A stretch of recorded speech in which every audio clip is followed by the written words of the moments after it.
Ghatal master plan এটা সম্পূর্ণ কেন্দ্রের করার কথা। বারবার রাজ্য সরকার জানিয়েছে, দাবি করেছে, চিঠি দিয়েছে, প্রতিনিধি দল পাঠিয়েছে এবং 2014 সাল থেকে কেন্দ্রে নরেন্দ্র মোদী নেতৃত্বাধীন বিজেপির সরকার রয়েছে, এনডিএ সরকার রয়েছে। ফলে বাংলাকে বঞ্চিত করার এই নজির হচ্ছে অন্যান্য আরও প্রকল্পের সঙ্গে এই ঘাটাল মাস্টার প্ল্যান। তো ঘাটাল মাস্টার প্ল্যান শুধু নয়, এই বন্যা যে প্রাকৃতিক বিপর্যয় এবং বন্যা প্রতিরোধের যে প্রকল্প, তাতে আসামকে টাকা দেওয়া যায়, অন্য রাজ্যকে টাকা দেওয়া যায়, বাংলাকে টাকা দেয়নি নরেন্দ্র মোদীর সরকার। বাংলার ন্যায্য পাওনাও দেয় না এবং বন্যা প্রতিরোধ, ঝাড়খণ্ডের জলে দক্ষিণ বাংলা ডোবে, ভুটানের জলে উত্তর বাংলা ডোবে। তো সেখানে বাংলার পাশে দাঁড়াবার কোনো কাজ, স্থায়ী সমস্যার সমাধানের কোনো কাজ কেন্দ্রীয় সরকার করেনি। এখন বিজেপির লোকেরা এই ধরনের অবান্তর কথা বলছে, যেটা কেন্দ্রের করার কথা সেটা এখন রাজ্যের মুখ্যমন্ত্রীকে বলতে হচ্ছে, মুখ্যমন্ত্রী রাজ্য সরকারকে সেই কাজে হাত দিতে হচ্ছে। দেখুন, আমি আবার বলছি যে বিরোধী দলনেতার যদি মনে হয় যে তদন্তে তার কিছু বলার আছে, অভিযোগ করার আছে, কাউকে লক্ষ্য করে কোনো আক্রমণাত্মক কোনো কথা বলার আছে, তিনি খামোকা বাজার গরম করছেন কেন? তিনি টুইট করছেন কেন? এই সিবিআই, এই ইডি, এগুলো তো বিজেপির শাখা সংগঠন, গণসংগঠন। ভোটের আগে তো এই বিজেপির নেতারা, এই বিরোধী দলনেতা, তারাই বলতেন এবার সিবিআই অমুকের কাছে যাবে, ইডি এবার অমুকের কাছে যাবে। তো এখন এরম একটা স্পর্শকাতর বিষয়, যেখানে 24 ঘন্টার মধ্যে কলকাতা পুলিশ অভিযুক্তকে গ্রেফতার করেছে। মূল ধর্ষণ এবং খুনের ঘটনায় সিবিআই কিন্তু এখনও আর কাউকে গ্রেফতার করতে পারেনি। ফলে বিরোধী দলনেতার যদি কোনো বক্তব্য থাকে, যদি কোনো অভিযোগ থাকে, যদি কোনো তথ্য প্রমাণ থাকে, তিনি সিজিও কমপ্লেক্সে যান, সিবিআই অফিসে যান, একটা বয়ান রেকর্ড করিয়ে তার তথ্য প্রমাণগুলো দিয়ে আসুন। এই ধরনের টুইট করে, ফেসবুক করে একটা স্পর্শকাতর ইস্যুতে বিভ্রান্তি ছড়িয়ে কী লাভ হচ্ছে? যদি তদন্তে সহযোগিতা করতে চান, তার কাছে যদি মান্যতা পেতে পারে এরকম কোনো তথ্য প্রমাণ থাকে, সেগুলো গিয়ে সিবিআইকে উনি দিয়ে আসুন। সেটা তো অনেক বেশি যুক্তিসম্মত কাজ। তো যাদের কেন্দ্রের সরকার, যাদের সিবিআই, যাদের ইডি, তারা টুইট করবে কেন? তারা তো সিবিআই আর ইডি অফিসে গিয়ে তথ্য প্রমাণগুলো দিয়ে আসবে, এরা এই করেছে, ওরা ওই করেছে, আপনারা ব্যবস্থা নিন। তার বদলে তারা বাজার গরম করতে শুধু মিডিয়াকে কেন কনফিউজ করছে? যার কাছে যা ভিডিও আছে, যার কাছে যা অডিও আছে, যার কাছে যা নথি আছে আরজি কর নিয়ে, সেগুলো মিডিয়া বা সোশ্যাল মিডিয়ায় বাজার গরম করতে চান করুন, কিন্তু যদি সত্যিই তদন্তে সহযোগিতা চান, দয়া করে সিজিও কমপ্লেক্সে যান, একটা স্টেটমেন্ট করে আপনার কাছে কি ভিডিও আছে, কি অডিও আছে, কি নথি আছে, সেগুলো তদন্তকারী অফিসারদের হাতে তুলে দিয়ে আসুন। টালিগঞ্জে কদিন ধরেই অশান্তি চলছে এবং অভিযোগ হচ্ছে যে হেয়ার ড্রেসারের সাসপেন্ড করা হয়েছে, তিনি আত্মহত্যার চেষ্টা করেছিলেন। পরিচালকরা বলছেন যে এর একটা ফেডারেশনের চাপ। দেখুন, এই টালিগঞ্জের এই বিষয়গুলো নিয়ে বেশ কিছুদিন ধরে কিছু আন্ডার কারেন্ট চলছে। ফলে এখানে এক ধরনের অভিযোগ হয়, পরে বাস্তবের সঙ্গে অধিকাংশ মেলে না। ফলে এটা তারা বলতে পারবেন, এর সঙ্গে তৃণমূল কংগ্রেসের কোনো সম্পর্ক নেই। কাউকে যদি সাসপেন্ডেড বলা হয়, তাহলে নিশ্চয়ই কোনো সাসপেনশনের চিঠি বা এরম ধরনের কিছু থাকবে। তো সেগুলো দেখিয়ে কে সাসপেন্ড করেছে, সেই চিঠিতে কার সই, সেগুলো দেখিয়ে অভিযোগ করলে তো ভালো।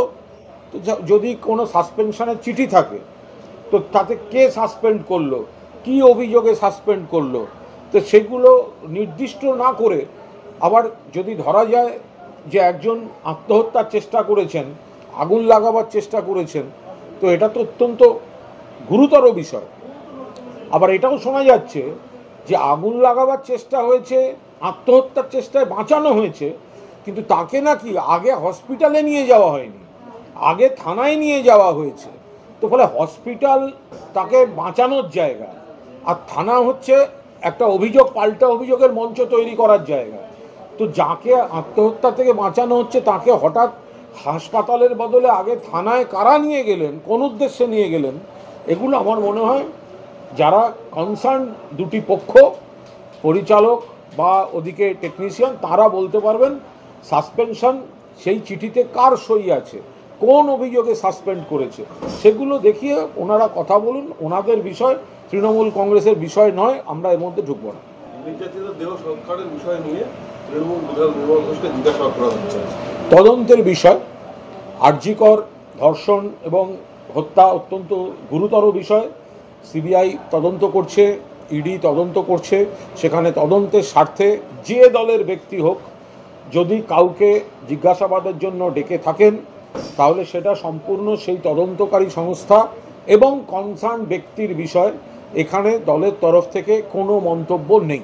এবার আমরা যেটা দেখলাম যে আন্তর্জাতিক মঞ্চে, যেখানে মার্কিন রাষ্ট্রপতি রয়েছেন, ভারতবর্ষের প্রধানমন্ত্রী রয়েছেন, সেখানে সেমিকন্ডাক্টর কারখানা অত্যাধুনিক প্রযুক্তির, তার জন্য পশ্চিমবঙ্গকেই বেছে নেওয়া হয়েছে। ফলে এটা পশ্চিমবঙ্গের মুকুটে একটা বড় পালক। চারপাশের যে কুৎসা, চারপাশের যে চক্রান্ত, যারা বাংলার প্রকৃত উন্নয়নটাকে ধামাচাপা দিতে, বিচ্ছিন্ন অন্যায় ঘটনা বাট বিচ্ছিন্ন ঘটনাকে নিয়ে রাজনীতি করতে চায়, আজকে আন্তর্জাতিক মঞ্চে, যেখানে মার্কিন রাষ্ট্রপতি এবং ভারতবর্ষের প্রধানমন্ত্রীর বৈঠক থেকে উঠে আসে যে এত বড়, এত লক্ষ কোটি টাকার প্রজেক্ট, এত কর্মসংস্থান, তার ঠিকানা হচ্ছে পশ্চিমবঙ্গ, তার ঠিকানা হচ্ছে আমাদের বাংলা।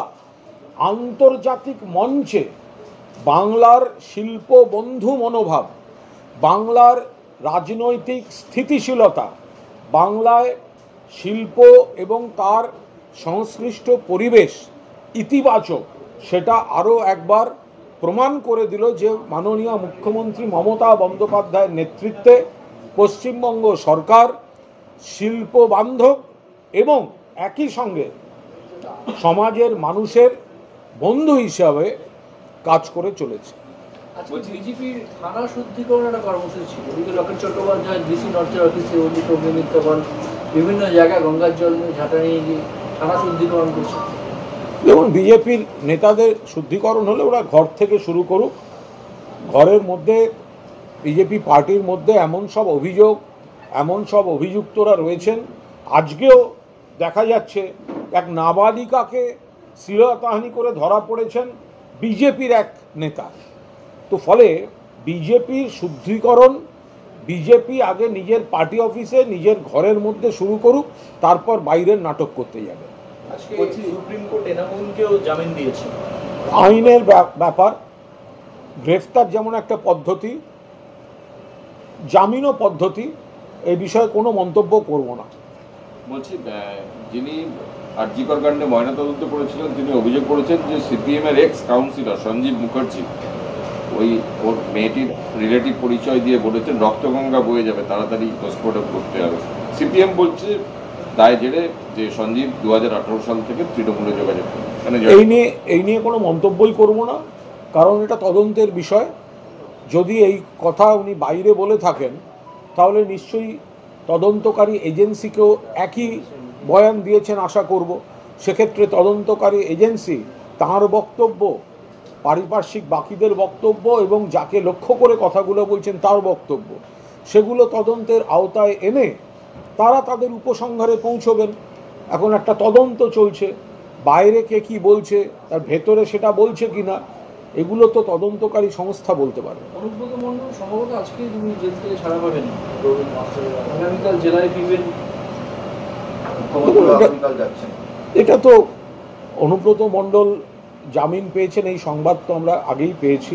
ফলে আমরা প্রথম থেকেই বলেছি যেটা রাজনৈতিক প্রতিহিংসার জায়গা। বীরভূম জেলাকে টার্গেট করে তৃণমূল কংগ্রেসকে মেলাইন করার জন্য এই গ্রেফতার হয়েছিল। এটা সর্বভারতীয় তৃণমূল কংগ্রেস প্রথম দিন থেকে এই কথা বলে এসছে। এখন তো যা জানা যাচ্ছে যে অনুব্রত মণ্ডলের আইনজীবীরা যা জানাচ্ছেন যে চার্জশিটে যে নথি রয়েছে তাতে এতখানিও দেখা যাচ্ছে যে ব্যক্তি টাকা দিয়েছেন এবং অনুব্রত মণ্ডল টাকা নিয়েছেন বলে এত রটনা, এত কাহিনী চারপাশে এত চর্চিত, যে সেই নথিতে নাকি এই প্রশ্ন এবং উত্তর সেগুলোও নেই যে আপনি কি অনুব্রত মণ্ডলকে টাকা দিয়েছেন, এই শব্দটাই নাকি চার্জশিটে নেই। অথচ এরকম একটা কৃত্রিম রব তুলে একজনকে দীর্ঘদিন আটকে রাখা হয়েছে, বাকিটা আইনের বিষয়।